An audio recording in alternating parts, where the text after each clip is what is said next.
also would like to say that NOFASD Australia acknowledges and pays respect to present and future traditional custodians and elders of this nation and the continuation of cultural, spiritual and education practices of the Aboriginal and Torres Strait Islander people.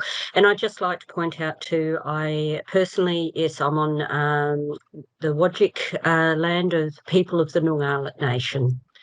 So just a little bit about FASD. NOFASD, we are the National Organisation for Fetal Alcohol Spectrum Disorder. We were started up in 1999 by a foster carer called Sue Myers, and Sue had some children of her own, and she decided to foster a little girl. But this little girl was so different to any other children that she had had. And simple things like her behaviour, and it's like most children would go up and touch a hot stove and burn themselves, and they wouldn't do it again. Whereas this little girl continued to do that. And she would, in the end, Sue and Tony had to put in strategies to stop her from doing it. And just growing up, there were so many different things that weren't quite right and they weren't quite fitting. So she got a lot of different diagnoses, but then ended up in 1999. No one knew anything in Australia about FASD very much at all. And so she ended up going to Canada and then getting a diagnosis of FAS, which is fetal alcohol syndrome. We now have a new diagnostic tool in Australia, which is the FASD with 3 sentinel facial features and FASD with less than 3 sentinel facial features. So I know everyone possibly has a bit of an understanding about FASD, but everyone's got a different idea of what it is. So I'm just going to do, we've only got a short period of time today, so I'm going to do a real national. Could you just maybe pop on mute? Would be good, thank you. So FASD is the term that we use to describe the physical and all the neurodevelopmental disorder that can result from prenatal alcohol exposure. So what causes FASD? FASD, oh dear, sorry, just having trouble with technology here. It's not wanting to come up for some reason. Okay, but alcohol is what causes FASD. Alcohol is a teratogen, and it is a substance known to be able to cause brain impairments in the brain at any time during the pregnancy. With FASD, no two people are the same.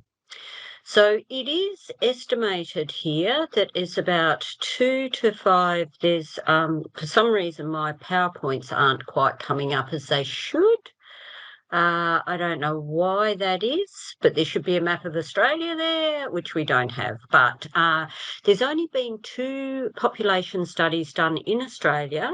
One was in the Kimberley, where June Oscar, an Aboriginal elder lady, invited her and the other elder Aboriginal women there were looking after their grandchildren, and they were seeing that they weren't behaving the same as the other children and their children. And they were thinking something's wrong. So they invited Telethon Kids in to do a study there.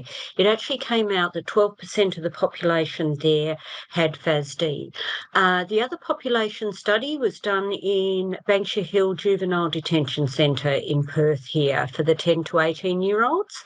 And it came out there that 36% of individuals there that had FASD actually had FASD.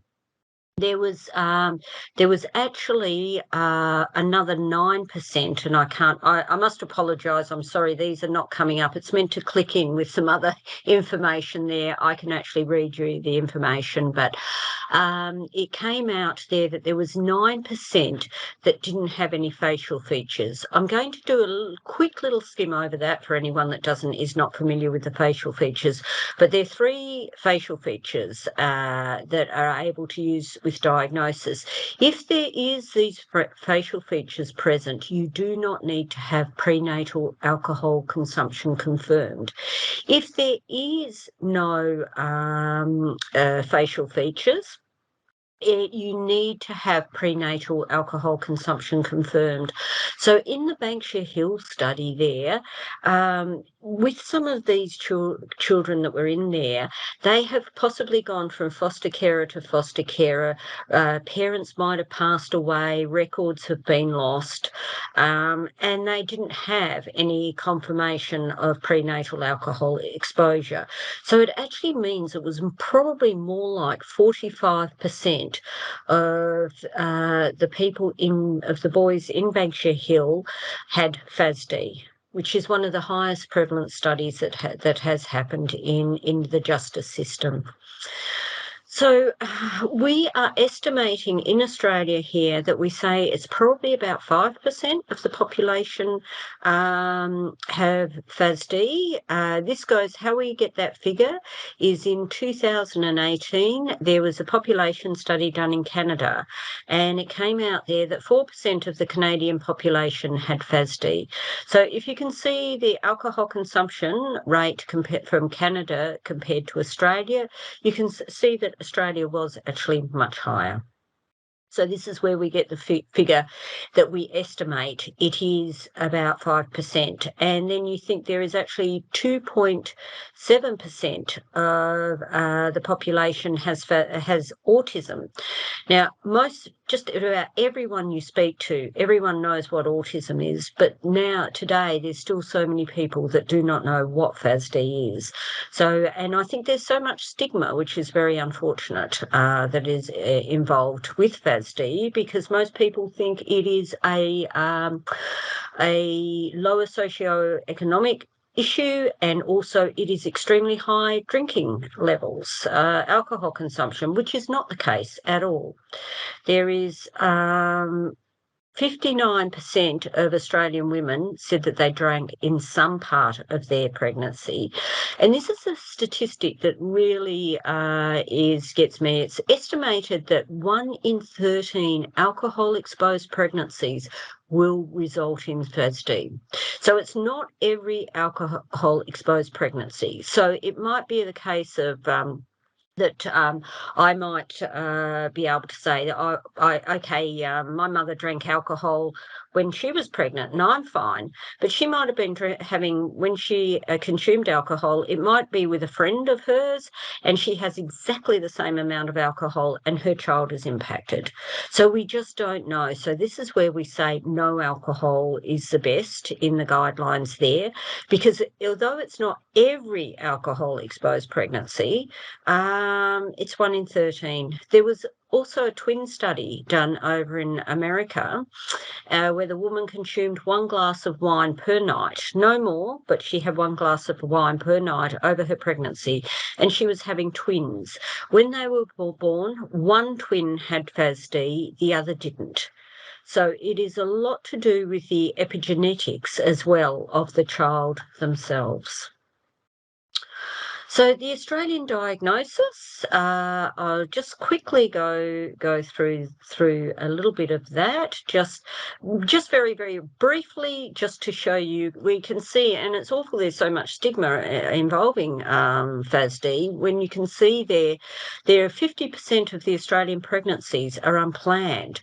So you can see that this is a gestation period here of the fetus, and you can see in the first couple of weeks here, got week 1 to week 2 up to week 38. In the first couple of weeks, there's a little blastocyst that attaches to the uterine wall.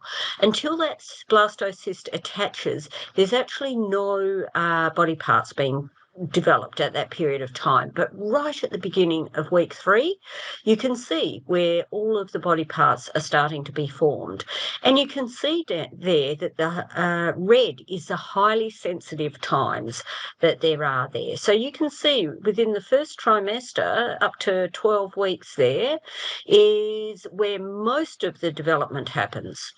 Afterwards, though, it's still not okay to consume alcohol because the brain keeps developing up to the end. So definitely no alcohol over any period of time is the safest. But when you think about 50% of the pregnancies are unplanned, the woman is often 6 to 8 weeks pregnant, sometimes more, before she even realises she's pregnant. And in this time, damage can have occurred. So there is, with the diagnosis we have there is 3 facial features. Now, each culture has a different chart for their facial features because each culture is slightly different. So we can see here that this is of a Hispanic child, and we can see here there he has a very smooth philtrum, which is a little groove at the top of your lip there, and that is smooth. A very, very thin top upper lip and a small distance between the eyes there. So these need to be measured. It's not obvious. You can't often look at a person and say, oh my goodness, yes, there's facial features. Sometimes it is obvious. Sometimes people naturally have a thin top upper lip as well. Doesn't necessarily mean they have FASD. It needs to be gone through a specialist to be able to tell that and look at that. But alcohol is being proven to be the only substance that causes these particular facial features. So that is why we're able to use it in diagnosis, and we don't need to have prenatal alcohol exposure confirmed. The other thing, though, is, and it's quite horrifying that there's still a lot of misconception around here too, because I've even had parents say to me, oh, they've taken their child to a paediatrician, and the paediatrician said, oh, it can't be FASD because there's no facial features. The facial features are only formed on 4 days of the pregnancy, which is day 17 to day 20. So if there's no alcohol consumed in that period of time, there will be no facial features. So the diagnostic guidelines, as I say, in 2016, we got the new ones. So FASD with 3 sentinel facial features, you can have prenatal alcohol exposure confirmed or you don't have to. It's because the facial features prove that. You do need to have severe impairment in at least 3 of the 10 brain domains, and we do need to have 3 sentinel facial features. With FASD, with less than 3 sentinel facial features, we do have to have prenatal alcohol exposure confirmed, and you can have 1, 2, or no facial features. So we have said there is no threshold, so any amount of alcohol is considered alcohol exposure. So even if it's 1 glass of wine, it is too hard and it's too difficult to actually say, okay, however many glasses that you had or so much over a week, any exposure is enough to say yes. So the domains of the brain that we look at is the neurology, the motor skills, the cognition, language and academic achievement. It's often not picked up till the children go to school, that the parents just think, oh, they're a little bit immature, they'll catch up later, when in fact the opposite happens. Memory is another one as well. Attention, executive functioning, which is your impulse control, and the ability to plan ahead and to be able to see cause and effect. I would guarantee possibly 90% of the high-speed car chasers are possibly kids with FASD, steal a car, take their mates on a joyride, get the police to chase them, go on the wrong side of the road. They just don't think that, oh my goodness, I can kill myself, I can kill my friends, and I can kill innocent people. They just don't think about it. The effect regulation is your ability to control your emotions, and then your adaptive behaviour and social skills. Also, that FASD may be misdiagnosed or co-diagnosed for autism, ADHD, reactive attachment disorder, conduct disorder, and oppositional defiant disorder. So the actual changes in the brain are permanent. It is that, unlike some acquired brain injury, I know sometimes if someone has a stroke, they can sometimes relearn how to read and write and do things, if not all the time, but at times they can. But with FASD, you can see, as we did in the little clip to start with, these neurons are killed. That scaffolding's gone. And so there's nothing there to draw from as well. But they do learn, and they do learn differently. I do know there was one mum there that was sort of saying that her son was in the band and he played a wind instrument and he was very, very good, and he was in the school band. They did a performance in the community, and the local photographer was there, and he came along and he looked at, he took a photo, and when it was in the paper, Mum said to her son then, she said, "You're looking at the other boy's fingers. Why is that?" And he said, "Oh, Mum, I can't read the music. He said it just jumps up and down all the time. He said, "So I watched the boy next door to me." So you can sort of see there how much harder that is to preempt when the fingers were going down, to be able to still stay in tune. Just we found with FASD and IQ, researchers found that the IQ range is between 45 to 120. I actually know personally a young boy who has an IQ of 126, which actually really creates another whole heap of issues, because he has a very high IQ and no executive functioning to go with that. The other thing too, we do say there, and this is very, very important, I think this is what makes it very, very hard for children when they're growing up, is that as a rough park figure, they have what's called dysmaturity, which is quite complex, but we say as a rough guide, they're socially and emotionally functioning and mentally of half their chronological age. So if you have an 18-year-old, they may be socially and emotionally that of only a 6 or 7-year-old. They may have all these other things, so good expressive language, that sort of thing. So it does make it very, very difficult. So you can imagine when you're in you have say a 14-year-old boy at school, and he's going down and he's playing in the, playground with 6 and 7-year-olds. And of course that becomes a little bit concerning for the parents, because they do actually think, well, what's he doing down there? He's actually there because socially and emotionally, that is basically where he is. There is also perception and memory distortions as well. So it's a thing like we sort of go into your brain I've got a little room in my brain there that's got all these neatly stacked filing cabinets marked A to Z. And if you ask me a question, I can go into that room and go to the right file, pull it out, and it's there. But someone with FASD, you go into that room and there's filing cabinets upended everywhere, absolutely everywhere.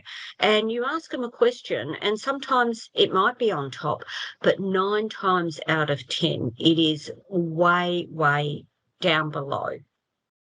So it is one of those things there that, they are, we nickname them 10-second kids in a 1-second world. But you can also see how this becomes quite challenging when they come into puberty, and with getting the hormones and what's happening there, and with the lack of impulse control. So often they just think, oh, I'll just do this, and don't have time to think about it. There was a young man, Ricky, who he was in the car with his mum, and she was in 4 lanes of traffic, and he saw a dog on the other side of the road, and he just thought, I'm going to go and see it, and he just opened the door to run out. It was only lucky that Mum caught him by his pants and pulled him back into the car. He was about just to go out into 4 lanes of traffic and would have got hit through that. So it's those sort of impulsivities that really, really are very, very, very difficult. And so we find this very, very hard for FASD, and with what is sexual behaviours, what is appropriate and what is not. So we need to make sure and see that maybe with the appropriate age, that the sex play and sexual behaviour is normal in children and young people in the category of their age. But we must keep in with FASD, we've got to keep in mind that these kids, although they might be 18 or 19, socially and emotionally, they're much, much younger. So it's the same as, an 18-year-old can go to the hotel and drink alcohol, but you cannot, and drive a car, but you wouldn't allow a 9-year-old to do that. So we have to have a look at what the concerning ages and what's very, very concerning as well there. So we have them, up there, what's appropriate, what's not. And then with the sexual play, is it okay or is it problematic? So if the kids are close in age, probably not too bad. Between kids who play regularly together, that's okay.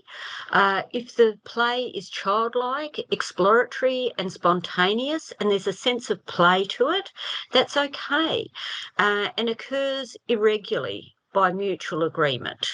And when, if they're discovered, they might be just a little bit embarrassed about that as well, and giggling and what have you, because they've been caught out.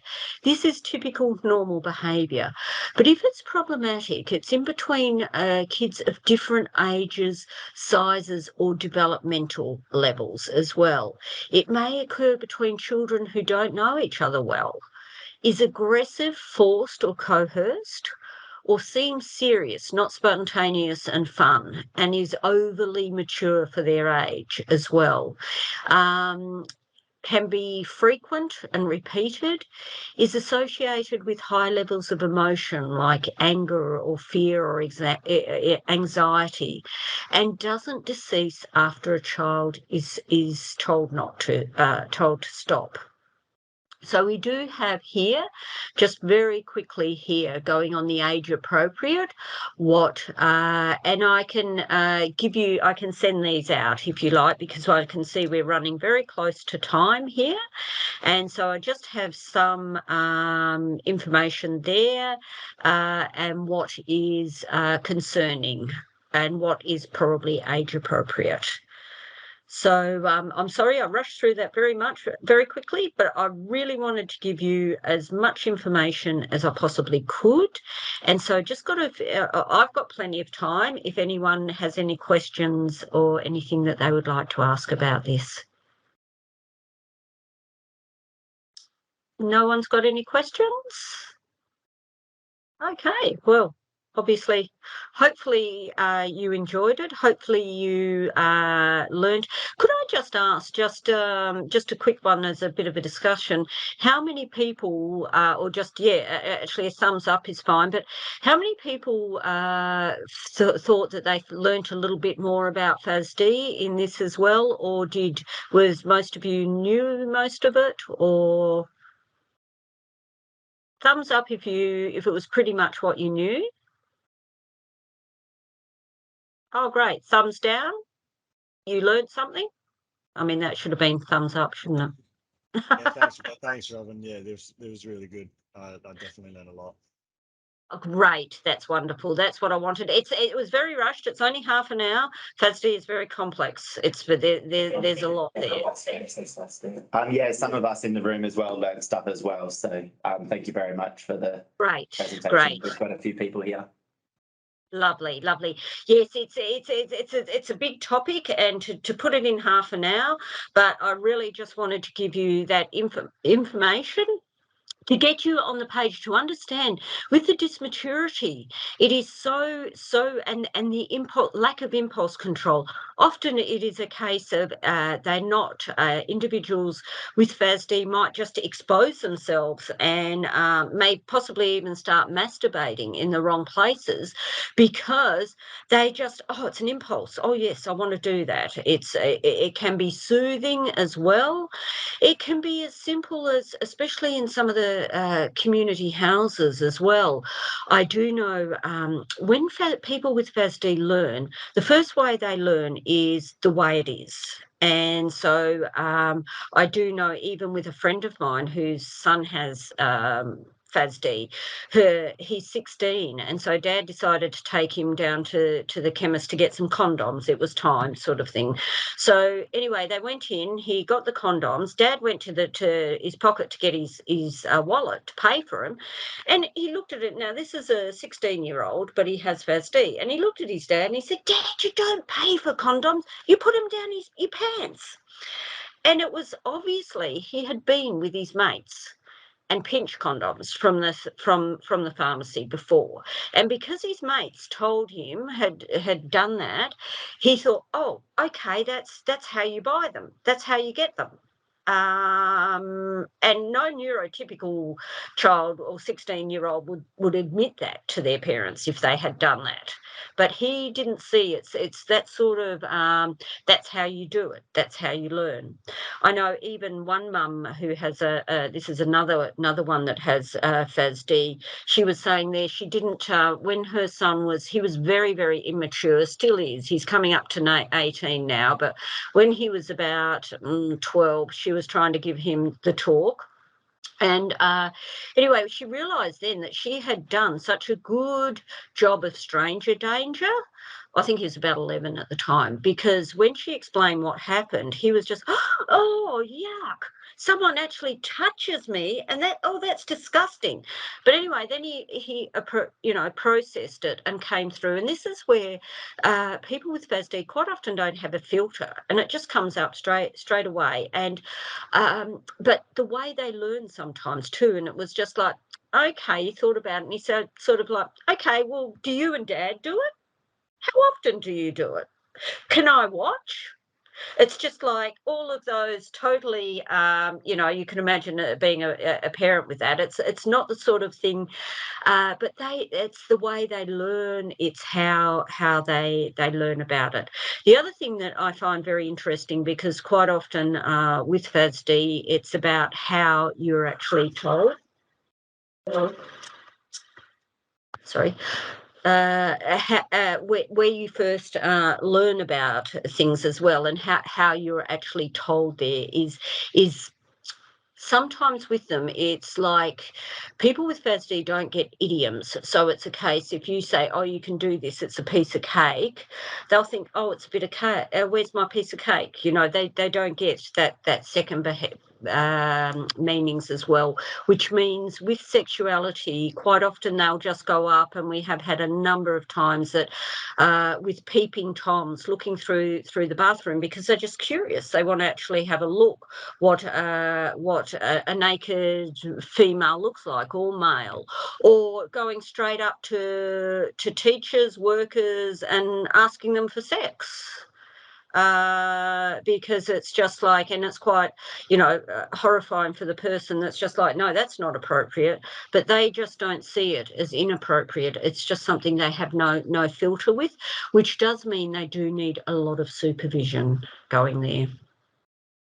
So, anyway, yes, so I won't keep you any longer unless there's any more questions. I'm more than happy to, answer anything. Thank you. That was really interesting. I definitely did learn quite a bit. Lovely. I'm very pleased. Thank you all for joining me. Thank you everyone for coming. We'll see you next week. Thanks, Robin. Thanks, Robin. Robin. Bye.